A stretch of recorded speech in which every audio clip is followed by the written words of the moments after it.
filming 2 videos in one day. So I am stuck in traffic currently. I just left Telluride not that long ago, Telluride, Colorado, left Montrose, and now I am somewhere near the Gunnison National Park, I think. No, I'm near the Cimarron National Park. But anyway, specifics don't matter. We're going to talk about chapters 5 and 6 of Bright, a book by Jessica Jung. So when we left off, she finds out that the person that her friends want her to meet is Alex. And Alex is somebody that she happened to have a meet cute on the subway with. Let me tell you, I don't know if it's because Jessica Jung feels like the public needs to understand what it is about Tyler Kwan that made her fall for him, but she spends so much time in chapter 5 trying to convince us that Alex John, which totally rhymes with Tyler Kwan, is this stunningly charming guy who's super attentive and pays attention to detail and is so nice and so calming and just, charm floating out of his ass. And it's cool. I mean, it's whatever. But it's also like, I don't know, maybe it's because I don't read enough romance novels. There hasn't really been anything about what he's been saying or doing that would make him stand out to me. Also, the way she describes this guy's outfit, he has like a blue button-up and like Hermes loafers and probably khaki pants. Like, he doesn't even sound like he dresses all that nice. Anyway, they find out that they went to the same school in New York together. He's also Korean American, going to either school or work in Singapore, but he was a graduate student when her friends, the Choi twins, were in university, which is why they know Tyler, which is why they introduced Tyler to her. And so that's the connection. That's how everything gets introduced. But yeah, they have a date where they drink coffee and eat lava cake, and then a fan spots her in the cafe. Not a paparazzi, because they're not allowed in Singapore, a fan. And the fan has to take a picture. So they take a picture together, her and the fan. And then after that, she's walking back to her hotel with Alex. She shows Alex a Balenciaga bag, talks about how it's a work of art because it's handmade and all this other stuff that I don't really give a damn about. That happens.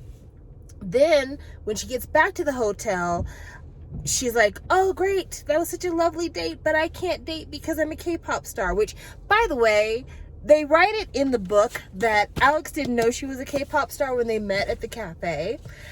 He finds out when the fan asked for a photograph, which I don't believe that. I do not believe that someone whose career can be broken by a dating scandal would not put that into the blind date and be like, hey, by the way, this person works in an industry where they can't really date in public, so if you can't be discreet, this is not going to work. I feel like that is something that would always be mentioned. You know what I'm saying?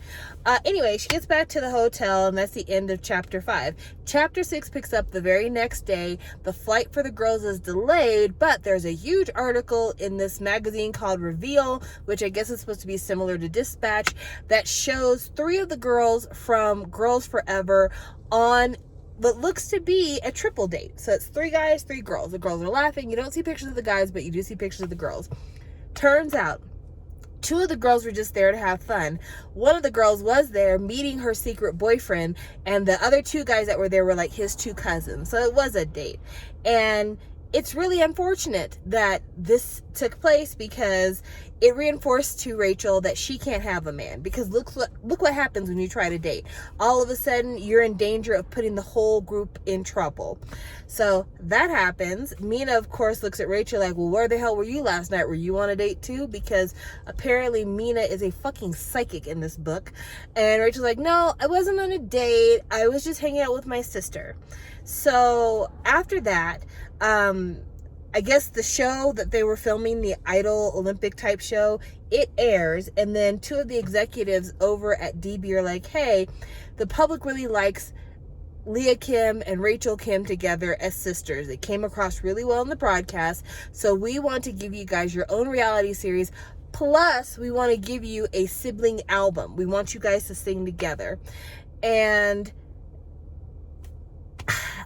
I guess, I don't remember, maybe this is because I was a later second gen fan, because I got into second gen in 2012. I don't remember many people being overly hyped about the relationship between Jessica and Crystal. I don't remember that being a huge plot point for people, or like people saying, oh my gosh, they should do an album together.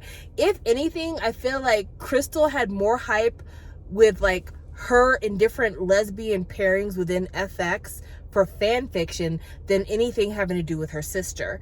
But that's what she plays off. And I find it very interesting that they say that the company wanted them to do an album together because, again, it's just one more time of like, Rachel's perfect. Rachel can do no wrong. Rachel gets to do things other people can't do. I didn't mention it in the last review, but Leah does not live in the dorm with her bandmates. Rachel lives in the dorm with her bandmates, but Leah lives at home with the parents. And Rachel insisted that this happen, even though she spent all of the first book talking about how she wishes she could move out of her parents' house so she could be with the other trainees. So many inconsistencies. Anyway, Jessica asked about the whole Reville dispatch dating rumor and how did they get things to die down, because I guess they're not hearing as much about it after the pictures came out. And like, oh, well, the reason why we got it to go down is because we had Jason get into a movie with another super famous actor, and we spreaded a rumor that they both want to date this girl, and that is the way that we got the press off of the back of Girls Forever. Which, again, I don't understand this. If dating scandals are so bad, why do they constantly throw Jason into dating scandals but get mad when the girls have dating scandals? And yes, I can understand if the thing is, oh, well, you know, it's fine for guys to be dating, it's bad for girls to be dating. But whoever this woman is that's going to be in this movie, because apparently she hasn't even been cast yet, she's going to have to bear the brunt of being a part of a rumored love triangle. Same thing with Mina and Rachel. Like, people would have really hated on them if they had gotten into a dating scandal before they even debuted. I guess what they're trying to say is that if it's a rumored love triangle, that is the thing that keeps people from taking it seriously. But I just don't know. It's very inconsistent. Jessica, this is very inconsistent. But she ends the chapter going back to the dorm room and texting Alex and them talking about Toy Story and Bubble Day. You have to read to know what the hell that's about. But yeah, it's just, these two chapters were super easy to read because they're pretty filler in my opinion. And also I'm stuck in traffic. As you can see, I'm not moving at all. Like, I'm literally in traffic. It's just not moving, and it hasn't moved for quite a while. Oh, also, weird thing, I started off in New Mexico this morning on my way back to Colorado Springs. Weather's beautiful, nice and warm. I get to Summit Reservoir where I filmed my other video. Weather's nice, really, really nice. I get to Telluride. It's a little cool, but no snow at all.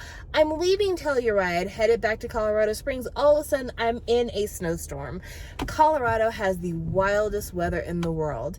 So anyway, fun facts. Also, I went to Mesa Verde when I was in New Mexico, even though it is in Colorado, and I saw the cliff dwelling homes. They're really, really interesting. This is kind of an artist rendering of what they think they look like. So yeah, fun facts on my road trip.